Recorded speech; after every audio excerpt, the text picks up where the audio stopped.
गुलाब देवी जी, हमारी जिला पंचायत अध्यक्ष जी, हमारे प्रदेश के उपाध्यक्ष और विधायक सत्यपाल जी, हमारे जिला अध्यक्ष ओमवीर खड़गवंशी जी और तमाम हमारे जो पूर्व अध्यक्ष और पदाधिकारियों के साथ जिले की समीक्षा बैठक करके जिले का विकास सर्वोच्च प्राथमिकता पे कराने के निर्देश दिए गए।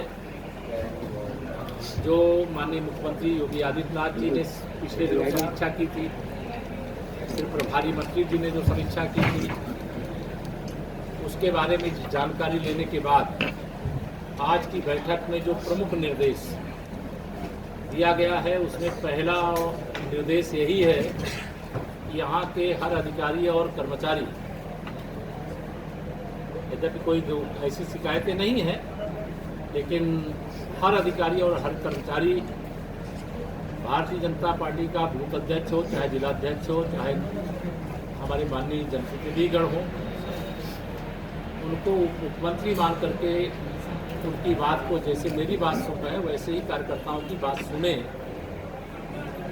गरीब कल्याण के लिए समर्पित प्रधानमंत्री माननीय श्री नरेंद्र मोदी जी और मुख्यमंत्री आदरणीय योगी जी के नेतृत्व में डबल इंजन की सरकार ने संभल के विकास के लिए खजाने का मुंह खोल करके रखने का काम किया है। यह कभी ऐसा संभल एक ऐतिहासिक जनपद है जहां से सम्राट पृथ्वीराज चौहान जी भी शासन किया करते थे, जो भगवान कल्की के अवतार की भूमि है, जहां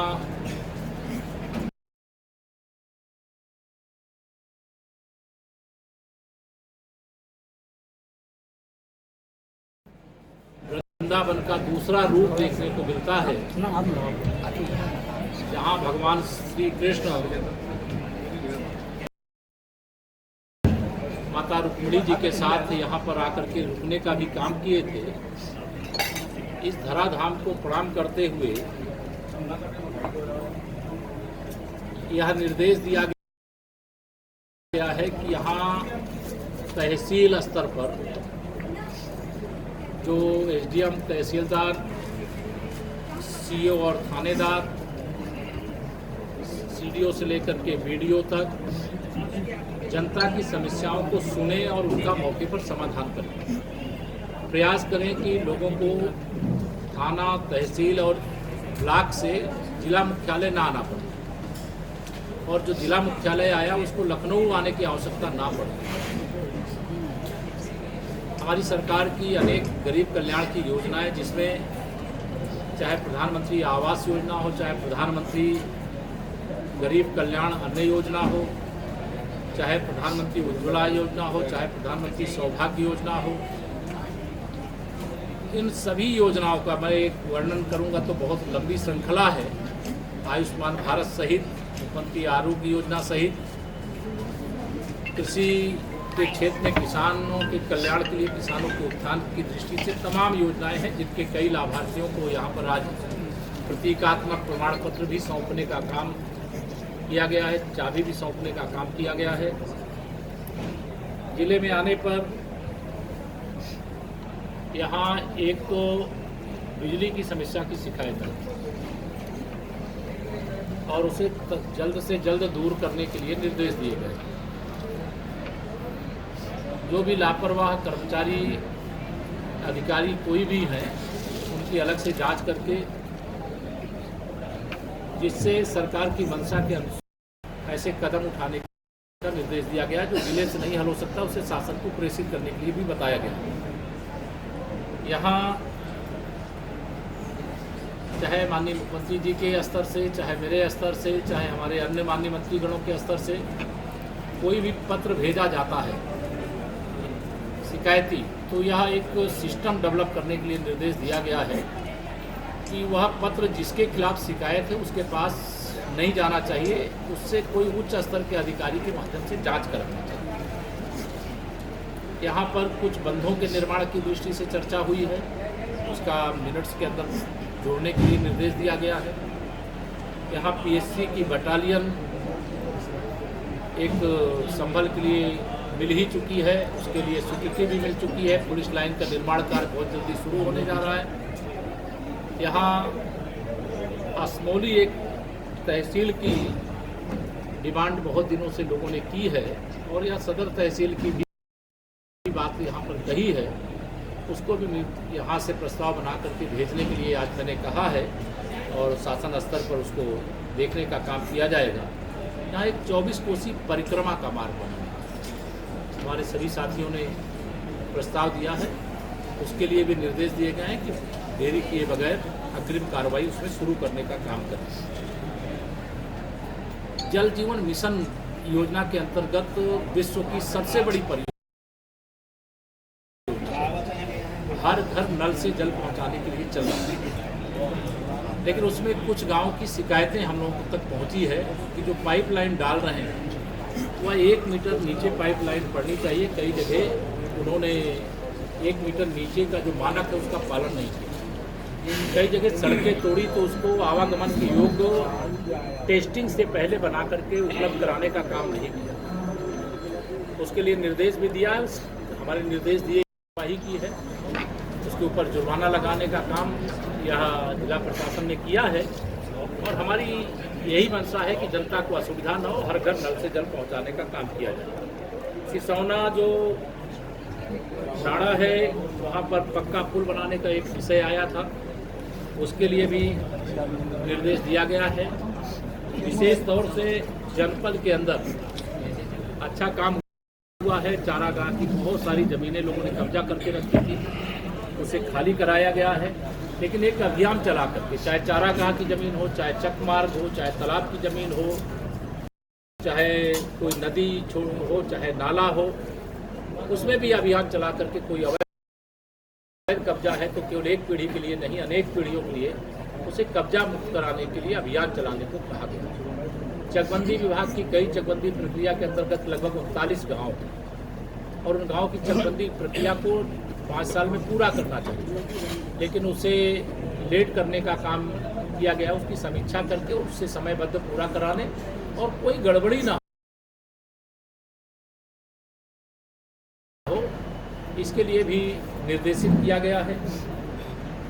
एक जो कि भारतीय जनता पार्टी देश और प्रदेश की सरकार में आज हमने यह भी निर्देशित किया है कि महीने में एक बार जो भारतीय जनता पार्टी के हमारे मंडल अध्यक्ष हैं, हमारे युवा सब नीचे की जो समस्याएं जनता की है, गरीब की, किसान की, मजदूर की, बुजुर्ग की, महिलाओं की, उन समस्याओं के समाधान कराने के लिए भी वह एक बार बैठ करके उनकी बातों को सुने और सुन करके उनका समाधान जो करने लायक उसको समाधान करे, यह भी निर्देश दिया गया है। और एक सिस्टम डेवलप करने का काम, जिनको प्रधानमंत्री आवास, मुख्यमंत्री आवास मिला है, उनको शौचालय मिलता है, उनको मनरेगा की 90 दिन की मजदूरी मिलती है, उन लोगों को सौभाग्य योजना से बिजली का कनेक्शन मिलता है, उज्ज्वला योजना से गैस का कनेक्शन मिलता है, आयुष्मान भारत योजना से इलाज कराने के लिए कार्ड मिलता है।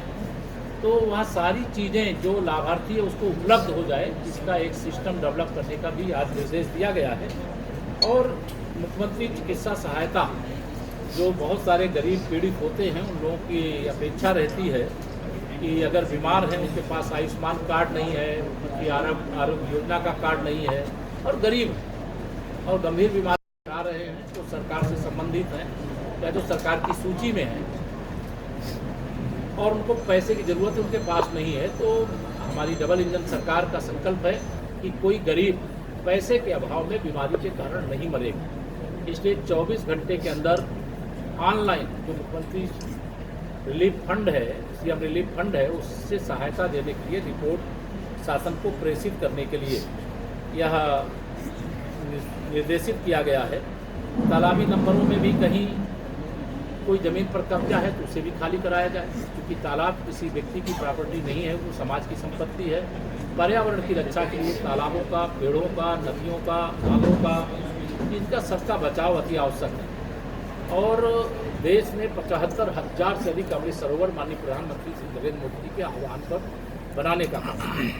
महिला सशक्तिकरण की दिशा में 15 अगस्त को लाल किले से हमारे प्रधानमंत्री जी ने आह्वान किया कि 2 करोड़ समूह की दीदियों को लखपति बनाने का काम करेंगे। आज भी यहाँ समूह की कई दीदियाँ आई हैं, उनको CCL के तौर पर डेमो चेक भी देने का काम किया गया है। हमारी विद्युत सखी के रूप में एक बहन है, उसने तो 1.5 करोड़ रुपए कलेक्शन करने का काम किया है।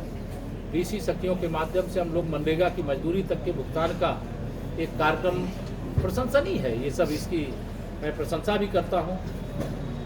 यहाँ जो डॉक्टरों की कमी है, पैरामेडिकल स्टाफ की कमी है, उसके लिए जिले स्तर से जो व्यवस्था हो सकती है, अन्यथा शासन को अवगत कराने और शासन के स्तर से हम लोग कोशिश करेंगे कि चिकित्सा प्राथमिकता है, तो जहाँ हमारे पास चिकित्सक की कमी है, जहाँ हमारे पास पैरामेडिकल स्टाफ की कमी, नर्सिंग स्टाफ की कमी है, तो कैसे समयबद्ध तरीके से उपलब्ध हो, इसके लिए भी निर्देशित किया गया है। हेल्थ ATM यहाँ एक अच्छा प्रयास है हमारी आदरणीय मंत्री जी और का ठान लिया है। इसलिए मैं कहता हूँ 24 घंटे 24 कैरेट 24 की तैयारी। पूरा भारत मोदी में है, तीसरी बार भी मोदी जी की बारी है। लेकिन विपक्षी तो ये कह रहा है मजबूती से आगे बढ़ रहे हैं और हमें पूरा विश्वास है कि हम 80 की 80 सीटें जीत करके माननीय मोदी जी को तीसरी बार देश का प्रधानमंत्री बना। लेकिन विपक्षी तो मना कर रहे हैं सर, अब की बार सफाया हो जाएगा। सर, एक उनका राजभर का बयान आया है जिन्होंने कहा सूद समेत अखिलेश यादव को सफाई पहुंचाऊंगा, नहीं तो मैं अपने माँ बाप की औलाद नहीं हूँ। क्या कहना है इस संबंध में? इसमें कुछ कहना नहीं, उन्होंने बयान कोई दिया है तो वो जानते हैं, इसलिए अखिलेश यादव जी के साथ कुछ दिन वो रहे हैं, इसलिए अखिलेश यादव जी के बारे में वो जानते हैं, सपा के बारे में जानते हैं।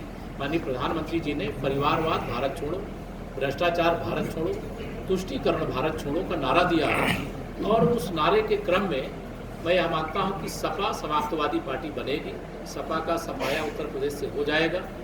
2022 में जनता जनार्दन को कुछ धोखेबाजी करके वह जरूर 100 से अधिक विधायक जिताने में कामयाब हुए, लेकिन मुझे पूरा विश्वास है कि 2027 का जब चुनाव आएगा तो 2017 के आंकड़े से नीचे सपा रहेगी और 2024 में तो सपा का यूपी से खाता भी नहीं। सर, गुलाम नबी आजाद ने कहा है दूसरे को कर लेने तो आप ही क्यों कर रहे हैं? एक यूपी कांग्रेस अल्पसंख्यक पोस्ट के जो नेता है शाहनवाज आलम, उन्होंने कहा है कि अयोध्या का फैसला तथ्यों के आधार पर नहीं हुआ, केवल भावनाओं के आधार पर हुआ है। एक तो मैं ये आपको कह दूं कि कोई भी कुछ बोल दे उस पर मैं प्रतिक्रिया की उचित नहीं है। अयोध्या में शानदार ढंग से भव्य राम मंदिर का निर्माण हो रहा है, जय श्री राम का नारा और रामलला का भव्य मंदिर बनना चाहिए, वो बन रहा है और वो बनेगा और इस प्रकार के बयानों का कोई कांग्रेस सरकार में केवल मंदिर और मस्जिद जो है सुरक्षित होने की जैसे बात कर रही है। देखिए, कांग्रेस मुक्त भारत बनने जा रही है। कांग्रेस केवल भ्रष्टाचार करने वाले दलों का एक जो समूह है उसको जोड़ करके जो यूपीए ही है, उसको कोई दूसरा नाम देना गलत होगा। श्री राहुल गांधी जी देश के प्रधानमंत्री बनेंगे तो देश दुनिया में नंबर 1 बन सकता है क्या? श्री राहुल गांधी जी अगर देश के प्रधानमंत्री बनेंगे तो ये जो 2000 किसान के खाते में जा पाएगा क्या? श्री राहुल गांधी जी प्रधानमंत्री बनेंगे तो 13.5 करोड़ किसान गरीब, केवल अभी 9 साल का समय बीता है और अब वो गरीबी रेखा से बाहर आ गए। कांग्रेस उनको गरीबी रेखा से बाहर ला सकती थी क्या? जम्मू कश्मीर से धारा 370 हटा सकती थी क्या? पूरे विश्व के अंदर भारत के तिरंगे का मान स्थापित करने का वो काम कर सकते हैं क्या? नहीं कर सकते। इसीलिए सबने ठाना है कि माननीय नरेंद्र मोदी जी को तीसरी बार PM बनाना। सर, विपक्ष कह रहा है कि सरकार विकास की बात कर रही है, लेकिन देखा जाए तो वो आरोप उसका ये है कि सरकार सिर्फ हिंदू तब के मुद्दे पर लोकसभा का चुनाव जीतना चाहती है। ये कहाँ तक से है? ये उनको कह लीजिए मोदी फोबिया हो गया, विपक्ष को उनको खौफ सता रहा है कि दूसरी बार तक तो अभी भ्रष्टाचार जो किए उसकी जांच हो रही है, छापे पड़ रहे हैं और जो नोट की गड्डियां और सोने और चांदी की सिल्लियां और तमाम कीमती भूखंडों के दस्तावेज मिल रहे हैं। तीसरी बार मोदी जी आएंगे तो पूरा हिसाब चुकता कर देंगे। यह लूटा हुआ एक पाई गरीब कल्याण के लिए खर्च करें। सर, मुरादाबाद मंडल में काफ़ी स्थिति कमजोर है सियासी तौर पर बीजेपी की, संभल में, मुरादाबाद में हमको होगा, क्या प्लानिंग है? आप विश्वास रखो, जिसे आप आज कमजोर कह रहे हो, 2024 का रिजल्ट आने के बाद कहोगे कि मुरादाबाद मंडल भाजपा की दृष्टि से सबसे मजबूत है। सर, बहुत हिंदू से कन्वर्ट हुए थे, यानी उनके कहने का मतलब ये है कि हिंदुस्तान में जो भी मुस्लिम है। सर, महबूबा मुफ्ती कह रही है कि देश के हालात बहुत ज़्यादा खराब हो चुके हैं, जो